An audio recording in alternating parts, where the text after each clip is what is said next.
വെളിപാടിന്റെ പുസ്തകം 3-ാം അധ്യായം 20-ാമത്തെ തിരുവചനത്തിൽ ഇതാ ദൈവാത്മാവ് പറയുകയാ, കുഞ്ഞെ, ഞാൻ നിന്റെ ഹൃദയത്തിന്റെ വാതിക്കൽ നിന്ന് മുട്ടി വിളിക്കുന്നു. നീ എന്റെ ശബ്ദം കേട്ട് ഹൃദയവാതിൽ തുറന്നാൽ ഞാൻ നിന്നോട് കൂടെ അത്താഴം കഴിക്കാം.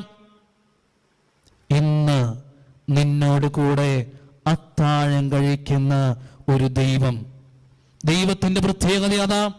ക്രൂശിൽ കിടന്ന കള്ളനോട് പറഞ്ഞു, ഇന്ന് നീ എന്നോടുകൂടെ പറുദീസായിലിരിക്കും. സക്കായിയോട് പറഞ്ഞു, ഇന്ന് ഈ വീടിന് രക്ഷയുണ്ടായി. ദൈവത്തിന്റെ വിളി കേട്ട് ഹൃദയവാതിലൊന്ന് തുറന്നാൽ, അവന്റെ ദാഹം തീരുവാൻ നീയൊന്ന് മാനസാന്തരപ്പെട്ടാൽ, തകർന്ന നിന്റെ ജീവിതത്തിലേക്ക് ഇന്നു തന്നെ, ഈ നിമിഷം തന്നെ, ഇപ്പോൾ തന്നെ ദൈവത്തിന്റെ ആത്മാവ് വ്യാപരിക്കാൻ തുടങ്ങും. അവർ തമ്മിൽ സംസാരിച്ചു.